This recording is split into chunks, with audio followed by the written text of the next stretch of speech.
Hello and welcome, my headless giraffes. If you guys don't know, Bloons CD6 got a huge freaking update. Today we're going over the patch notes, or rather just talking about the big things that happened in BTD6. I'm just going to jump right into it, and hopefully you guys can kind of just follow me through this. I'm going to try and make this a faster video than usual. I don't want to turn this into a 30-40 minute video. Let's try and keep it a little shorter than that. So first and foremost, you've got your new stats section. So it shows you all your medals that you've earned, all your co-op medals that you've earned, all of the other achievements that you might have gotten from races and such. You know, top heroes and top monkeys and your stats that you can share with people if you want to. You can pick which stats you want to share. You know, I can say, oh, I've used 26,000 abilities. All right, whatever. Challenge is completed. Maybe you're really proud of your challenge amount. Maybe you're really proud of your hidden achievements. I don't know. Whatever you want to do, you can share it in here, and this will show the stats that other people will be able to view while they're playing co-op with you and stuff like that. Beyond that, obviously, you guys know the big stuff, right? We've got the new hero here. This is Admiral Brickle. Absolutely delicious hero. I really, really like her. She is a girl. Like 99% sure still. Like 99.9% sure now. She is a girl. There's also two new maps, which you guys probably know about as well. Bazaar. A very well-designed map, I should say. And also another fairly well-designed map, believe it or not, Flooded Valley. It's a very interesting little map in here. A lot of water going on in here, and it's kind of cool. You can flood the valley on the other side if you want to, man. It's really cool, but feel free to check it out if you guys want. Beyond that, though, this is where it gets really interesting. So, that's the most of it, you know, for the regular stuff, but you still got to go over the monkey knowledge. So we're going to go over the monkey knowledge really quick for you guys. There's two new things that are kind of cool. There's the ambidextrous rangs, which I think should have been a thing for a long time. I really, really, really like this. This allows, instead of throwing with your right hand, now you can throw with your left hand if you want to as well, which will make it hook the opposite way. This really, really sucked before. It really limited the way your boomerangs could work properly. And now this is really going to give everybody a lot more room to work. It's also free as far as monkey money is concerned. You just got to press that button, use the monkey knowledge you got, and you got this guy unlocked. The other one is going to be your support monkey. Oh my god. What are they thinking? What are they doing? Now this does require 1,000 monkey money and requires all 14 support monkey points in here. So it is like a late game kind of upgrade over here, right? But what? Monkey banks can take deposits from available in-game cash. So before, the big problem with your bank was having to wait the 8 to 10 rounds to build up and allow yourself to finally make the good interest amount. Now it's just like, dude, throw your money in, earn your money back. I don't know the exact best algorithm for, you know, making your bank deposits make the most money yet, but I will tell you that this thing is ridiculously good. I don't understand why they did it, to be completely honest, because banks were already pretty good. So now we're, like, doubling up, making banks, like, super-duper-duperty good with this thing. Really going to change the game, not going to affect Chimps mode at all, but for a lot of these other game modes where we might need some extra cash flow in here, this is going to make that extra money happen. No problem, guys. It's going to be interesting to see how this affects the game entirely. But fairly overpowered overall. Beyond that, though, we're going to go in and dive into the game a little bit. So I don't really want to show off the hero. I've kind of showed her off a little bit already.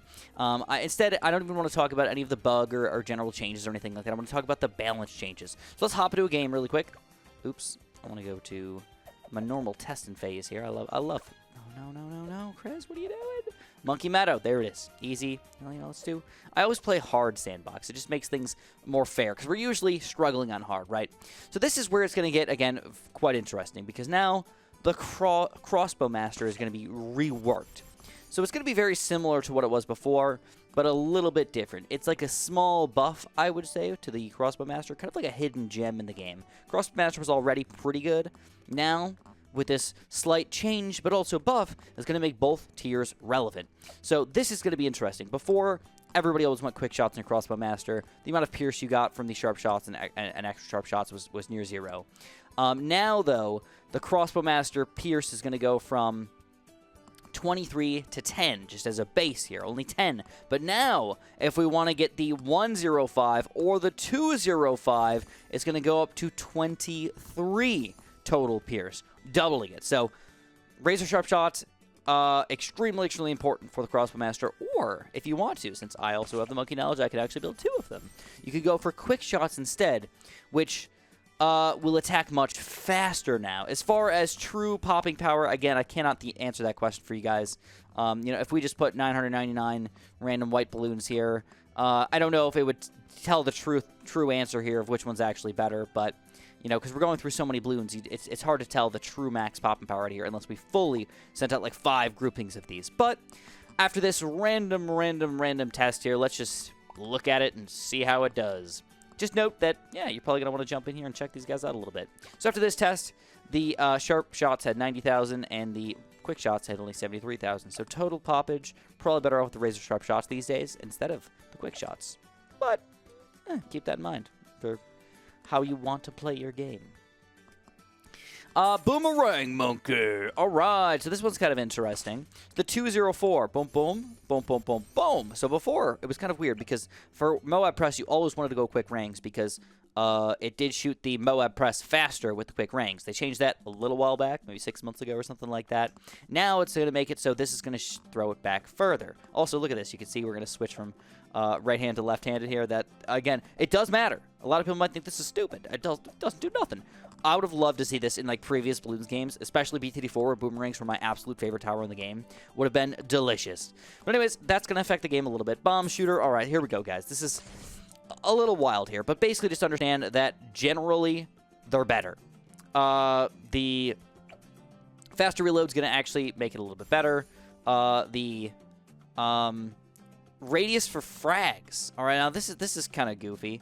So if you want to get frag bombs, see, you got to combine it right. If you want to get frag bombs, you can go for a 302 frag bomb in here, which nobody... I don't know. I mean, I guess you could use it, but I probably wouldn't use this guy, and it almost doesn't make any sense to me. But now it's pretty good. Basically, 3-0 bombs, 4-0 bombs, all really, really good. Going to increase them all in a bunch of different ways. Make it more of a viable tower now instead of just being a cross path we never, ever use. We're going to talk about middle path tack shooters. This is actually really interesting. The super range tack shooter now has an increase pierce of 1. So, if I sent out... Oh, didn't mean to do that. If I sent out a crap ton of red balloons, each one of these guys should be able to go through 2 balloons now instead of just 1. Maybe difficult to tell with my current test here, but just note that is the thing. If I set out 2 red balloons on top of each other, hopefully we can just see one of these guys go through them. Bloop, there we go. All right, pretty cool. Generally, kind of interesting. I don't know how this is going to affect the game at all, but it is something we definitely want to keep in mind and maybe make the blade shooter a little bit more viable of a tower over here. All right, guys. Now I actually I'm put a hold on the monkey sub and the monkey buccaneer because I like doing the test on this map. It just makes more sense for me, and we're gonna jump back into those in just a second. The new big change, which I don't know if we're gonna be able to see it well in sandbox mode, is gonna be all about the Comanche defense in the Comanche Commander. Generally, better. Comanche defense, Comanche Commander got nerfed hardcore down into the ground. These days, it was basically never used, but now I think we have a reasonable chance here of making this all happen. So let's send out something like something we can't actually pop by ourselves for sure. And let's see if these balloons will help us pop out. It does. All right. So once the balloons reach a certain distance on the map, that's when these Comanches actually pop out. So once it reached 25%, 1 popped out. 50%, it was 2 popping out. And 75% was 3 popping out. Then they leave for a little while, and then they go for their reset, basically. Again, very, very weird. If you have a really, really long map, you can get them popping out twice like that. A really, really long round, you can have them popping out twice like that and coming in and attacking. I don't know how much I'm going to like this, but I do know that it seems like it's at least a smidge of a buff over here. Well, they're coming out 3 times on Sandbox. I don't know if that's the way it's supposed to happen, but it did happen. So, again, helpful, but is it really a buff or anything? I don't know if I would really say that, but yeah. Now, the mini Comanche will load in under the main commander when loading a save instead of at the edge of the screen, so we're fixing stuff over here. And then another weird change for the helipilot here is going to be the bottom path. So I don't know if you guys noticed it or not when we were upgrading it, but faster darts. This was quick shots. Oh, now we got faster firing as the second upgrade. So, Ninja Kiwi pulled one over on us, guys. If you guys don't know, a 101 heli was amazing. Very cheap, very efficient, very good. And then you could go all the way up to like an Apache Prime as a 501, and you'd never even need to get a 502, right? It'd be like, it's just like a worthless upgrade. Well, they changed it so now you have to buy the first upgrade to get to the second upgrade. If you want that faster firing, you gotta spend the money on those first upgrades, even though it's still pretty much worthless. Very weird. I guess I accept it. I understand. I accept my fate on the heli pilot, but it's just goofy as crap, right? All right.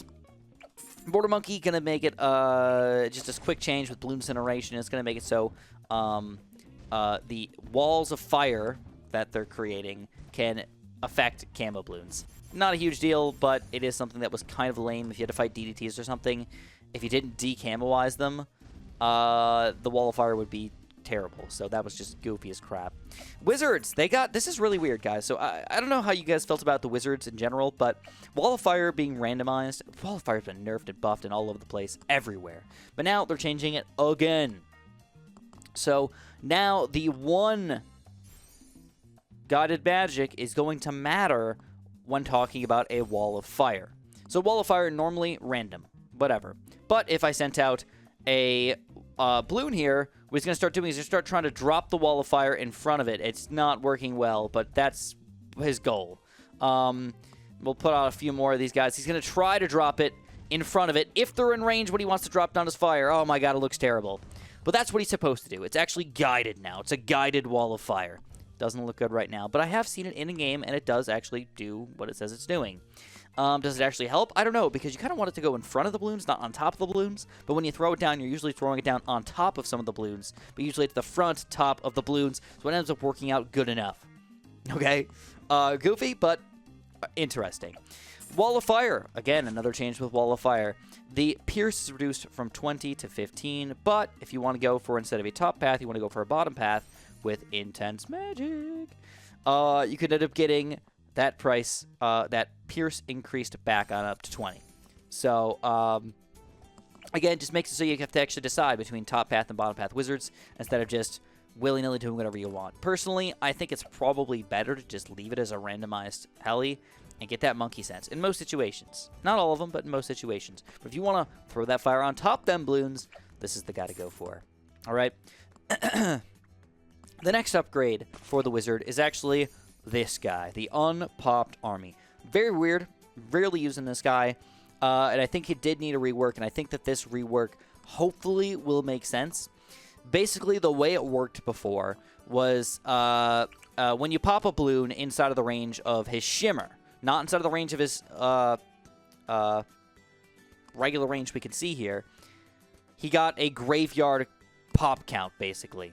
So if I sent out round 63, you're going to see that his pop count's going to go, oh crap, all right, let's get a wall of fire in here as well. His graveyard pop count's going to go up, and then as it goes up, we throw down more and more balloons over here, and hopefully we kill all the balloons or kill some of the balloons, right? It does max out at 500, as you can probably see here. Before, what happened is you could have 30 of these guys, and they would max out at 2,000. So you can never get more than those balloons on the screen. Now, you could have 70 of these guys all pop, throwing down crazy amounts of balloons. So it's going to be kind of interesting to see not just an unpopped army, but a literal army coming out against these things, all right? I think it's cool. I think it's interesting. I think we should definitely look into that and testing it out a little bit. As you can see, graveyard eventually goes down to 0 if you don't pop them fast enough or you're, move on to the next round or whatnot. That's pretty interesting. I don't know how much I love it, but generally it's better. It makes an individual, I think technically worse, but a grouped amount of them better. And this might be where he shines. Maybe the grouped amount is better. As long as I'm understanding that properly. That's the way I think it's going to work. Moving on, though, there's a couple other changes with that guy, but another thing is that the zombie spawn rate is increased by a flat 10% for every 100 balloons in the grave. So, it means you double your attack speed at 500 capacity. Very very nice. You know, the more blues you're popping, by 100, better you're off. And then another weird change here is, I don't know what it was before, but the Prince of Darkness's graveyard capacity increased to 2,000. So I don't know what it was before, but now it is a max of 2,000. So hopefully, if we are popping lots and lots of balloons in here, you know, he can get up to 2,000 there and just start throwing out those BFPs right away. And then once you get those BFPs coming out, obviously, we start to own things, right? That's hopefully the plan here. Looks like it's doing pretty well overall. All right. I don't know. Probably better. Got to test that out a little bit further, but he's better. Oh, God. All right, all right. So, very, very weird changes here, guys. We're talking about banana farms now. What the heck is this? Marketplace now produces an additional 4 bananas. So, 1, 2, 3. Marketplace can actually be okay. All right. But it's weird because now the central market banana value increased from 20 to 70. So I don't know what was wrong with the market in the first place. Maybe it was underutilized, and maybe this will help us out a little bit more. But by doing that, you're thinking 20 to 70. Wow, we're making 3 times as much money. No. Then they also made it so the end of the round here, we don't make our extra $900. So if I mathed out that properly, I think you make like $200 less on the market. So I don't know why that was a thing, but let me know in the comments below if I mathed it out wrong or something like that. I would love to hear why they're doing this. I don't know. Maybe it makes sense. But they did do some changes to this guy because I think they also wanted to change the banks around. When you got that recent bank change, now we can deposit our money. Just go whoop. Deposit our money, and we can deposit more money. Wait for the end of the round to come across. You know, round 1 here. We'll pop out a quick dart monkey here or whatever. You can watch this money make some delicious, delicious interest at the end of the round here. Hopefully, does it make? No, it doesn't make money. Okay, it doesn't make money. But of course, you don't want to deposit all your money and then you don't make any money out. You know, it just makes no sense. So you have to like find the ideal amount of money to put into the bank and then collect it as soon as it hits 9,500 and then deposit probably twice, collect the money at the end of the round. I think that's probably what people are going to do. Double deposit, collect. Double deposit, collect. Something along those lines. Because I think a triple deposit will probably end up giving you too much money. It'll overshoot the 9,500 or something like that. But again, haven't done the math on it. I'm just randomly shooting in my head here, guys. So this is taking a while to get through all this stuff, but I wanted to get it down for you guys. Engineer. So, kind of worthless in the first place. I don't know if you guys know this or not, but the Central Paragon has been a pretty bad upgrade in general. Oops. Not Central Paragon. I'm not talking about Central Paragon. I'm talking about the 1, 2, 3, 4. The Sentry Expert. Sorry about that. The Sentry, the Boom Sentry has a blast radius increased from 12 to 18, and the Boom Sentry's attack rate increased from well, this doesn't make... Yes, it does. Okay. Sorry about that. The Expert's Boom Sentry attack rate increased from 1.4 to 1.3. Going down is actually faster because I believe that means that they want to shoot once every 1.3 seconds instead of once every 1.4 seconds. All right, if that makes sense for you guys. So Boom Sentry's generally better. I don't know if we needed that. I mean, if you're going to make this guy a little better, he's got to be a lot better, I think. I don't use him almost ever. I think he's too goofy to be worthwhile most of the times. And the price is just kind of high. And Century Paragon doesn't really make sense. So I would just usually stay away from this guy in most situations. But if you're feeling it, man, maybe the Boom Sentry will make a difference for you. All right, so we got 2 other changes here. The sub, very, very weird.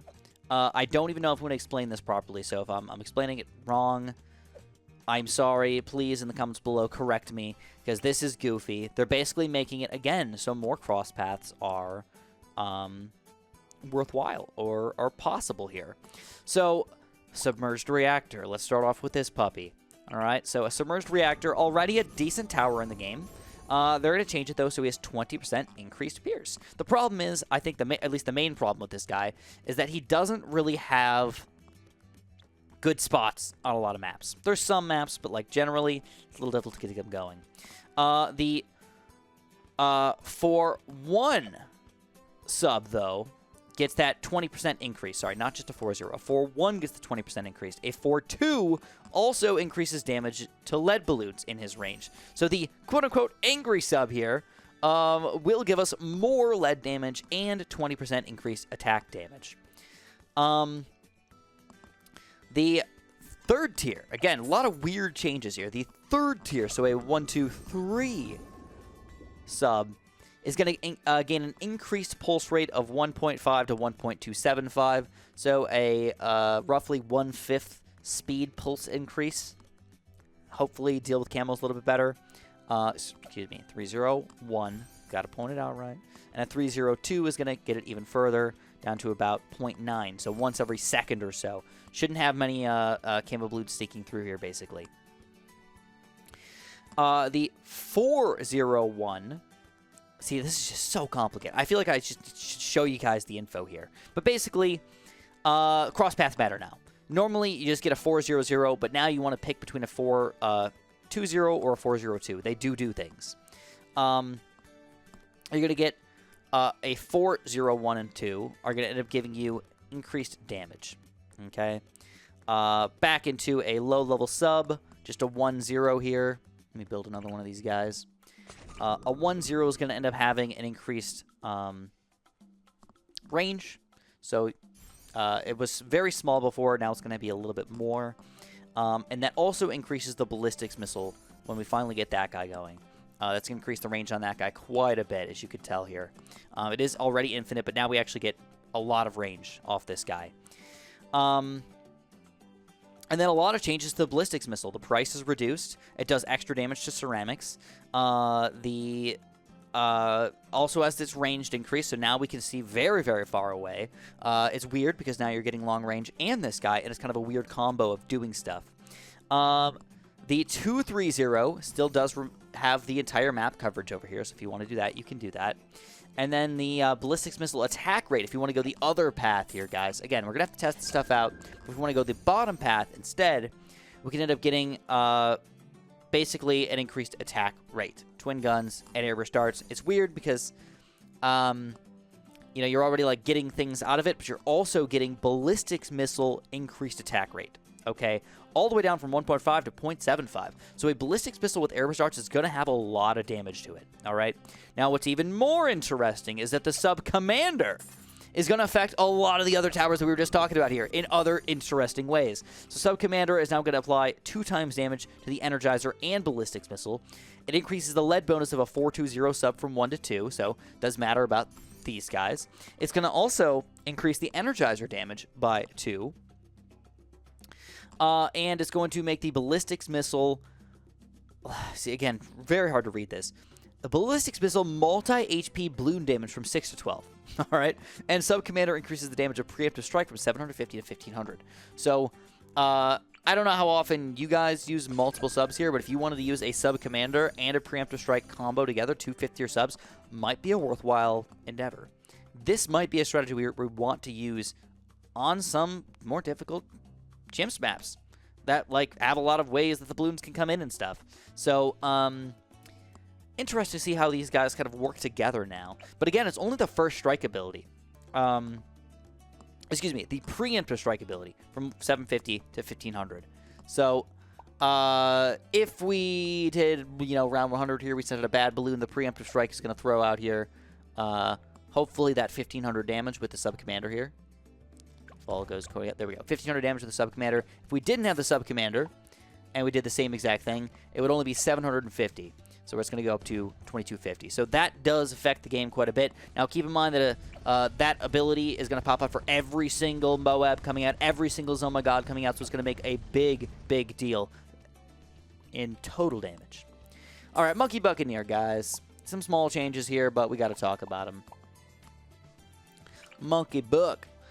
He's been underpowered for a little while. Nobody really uses him all that much. Once they nerfed the Alchemist, this guy came not worthless, but like, not that worthwhile. But now, really interesting here. The aircraft carrier is going to end up getting a homing Moab missile attack, very similar to an aircraft carrier. So, you're going to see these Moab missiles popping out. Not an aircraft carrier, a Monkey Ace. A 1-2-3 fighter plane or whatever. long-range Moab missiles and stuff like that. Very, very cool. 5th tier is going to be basically better. Projectile speed of all plane attack increased by 100%.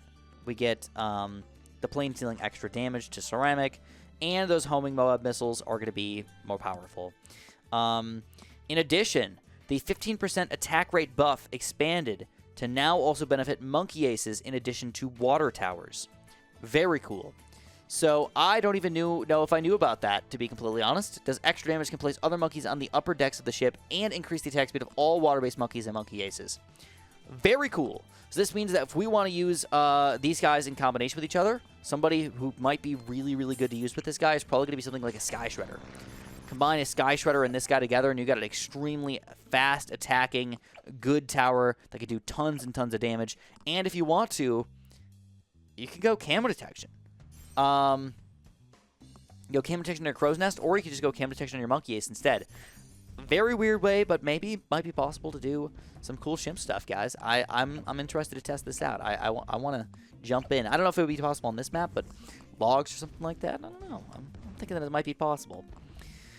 Anyways, that's going to be the majority of the things that are going on. Oben got a slight nerf. Ninjas don't get buffed anymore by Oben until level 11.